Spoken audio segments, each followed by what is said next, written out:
Now, on my life, I didn't know they actually sold these. When I was about 7, 8 years old, I don't know, maybe younger, I was bought one of these. Best present I ever had. I tracked presents when I was a kid. It's the best present I ever had, and I basically lived in it for about a year. I slept in it. That was it, because space was it, because that's all I could consider, because that's all I've been taught about in school. So here we are in the Science Museum. Here's a cafe. Have a look at it. Yeah, and then over here is something that is worldwide unique, right? It's the actual mothership, the homecoming part of the Apollo 10 capsule. Let's have a look at this here. Wow. Now, so we've got to ask some questions on this, because first of all, there's 3 blokes in here. I mean, there was another part that they could get into. I don't really know how that worked though, because actually the bit underneath this seems to be full of oxygen, water and stuff like that, according to all of the pictures and drawings. But this is where they certainly hung out for the last few days to come back to Earth, yeah? 3 blokes in giant spacesuits. Take down board, we're going to see some images of it, see? Right, and they're moving around easily and having a bit of a giggle. Now, you can not eat for a very long time. I personally did 20 days without food, lost 2.5 stone, good diet if you can manage it. You can not drink 3-4 days, and it's very, very hard work, right? But breathing, you got minutes and you're dead. So air is everything. So I don't know if any of you have ever been scuba diving, but you'll definitely be aware of it. When you go scuba diving, you need a big tank of air on your back, and that tank, I'll show you a picture right there, yeah? That tank weighs an enormous amount because it's got compressed air in there. By the way, you can't compress water. It's got compressed air, and the air would obviously explode. That's why they're so heavy. So the average tank for the average diver will give you about 45 minutes breathing. I guess if you're very skilled at being slow breathing, you might get an hour. So for 24 hours per astronaut, you would need, this is hypothetical because they say it's in a bowl, but it would have to be really heavy, very strong to hold this air. For one person, for one day, it's 24 hours.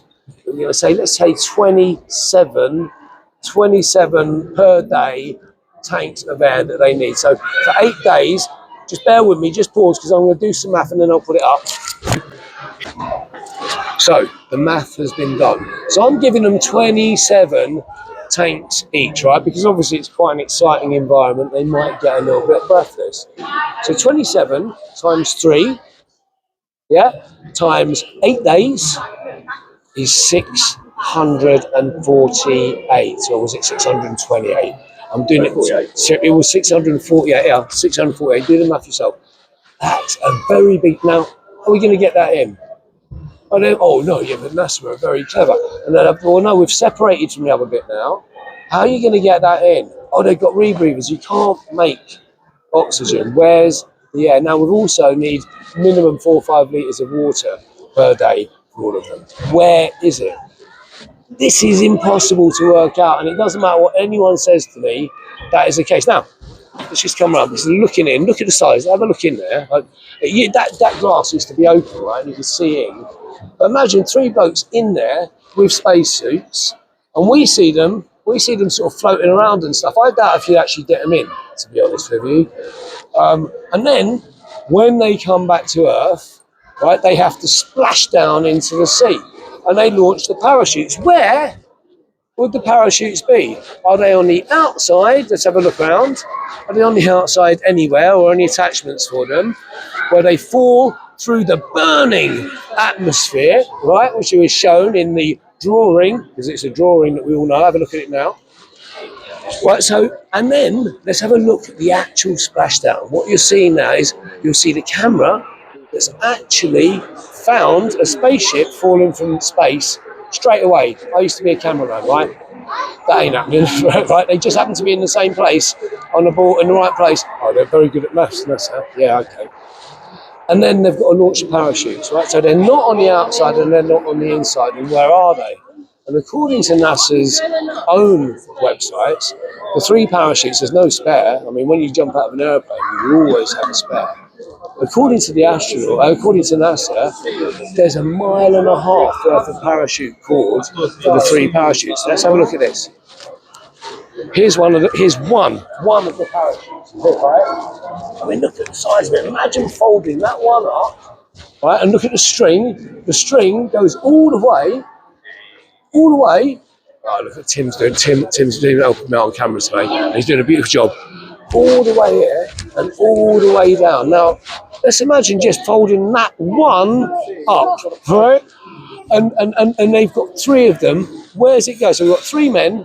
We've got a vast amount of oxygen. We've got a vast amount of water, and we've got 3 parachutes in a weeble, right? In a weeble, they wobble, but they don't fall down. I could fit that in my kitchen. This is made up at every level. Really, instead of trying to fight using cognitive dissonance, suggesting, oh yeah, but they could have done this and they could have done that. Instead of doing that, that's why I've come here. Use your actual eyes, use your logic, and say, where could those parachutes go without burning in the fire of hell? How could they breathe for all of that time with an amount of oxygen that would actually be impossible to store? And you can't create oxygen. Oxygen is. So my feeling is it's absolute not. Are we rolling, Timbo? Right. Okay. This is a Scholar KV2 spacesuit, right? 1991. Scholarship was won by Helen Sharman, 1991. So this is new stuff. Now look, this is like the top of a drinks bottle. But if you imagine, we're told that one side of the spacesuit will be heated to, God knows what, and the other side will be freezing, or they can, this can deal with the vacuum of space. Look at it. Come on, man, a vacuum chamber, and I'm going to show a little clip of it. The biggest vacuum chamber in the world. The walls are 9 feet thick to stop it imploding. But this is an absolute farce that anyone could be in a vacuum and survive in this. And I reckon that school kids all over the world could actually create something much more convincing. And the SpaceX one, well, that's a liberty. It's an absolute liberty. It's been made by some, Jean-Paul Gaultier or something like that. It's an absolute farce.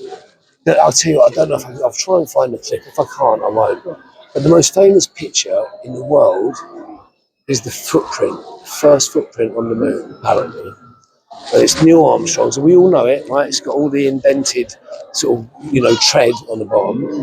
When they wanted 330,000 pounds to restore Neil's spacesuit, of which if we go to the V&A over the road, right? We go to the V&A over the road, there's stuff that Henry VIII wore, right? Apparently, all out on display, but and a spacesuit that's meant to withstand the vacuum of space and the moon, right? No, it's falling apart. So they pull it out of like a coffin drawer, like in a mortuary. And the cameraman goes around it. You see the bottom of the boot, and it's completely flat. There's no tread at all. And I've talked to people, and they go, "Oh, well, maybe they're galoshes." I mean, really, people, just literally look at what you see and realise that it's an impossibility, right? You're watching Old Boy TV, subscribe and come join with me. And then we might have a cup of tea, and I'm running out of rhyme, I'm running out of time. Subscribe, like, and what's the other thing you got to do? Subscribe, like, and... Comment! Subscribe, like, comment, and we'll see you in the next one. Well done.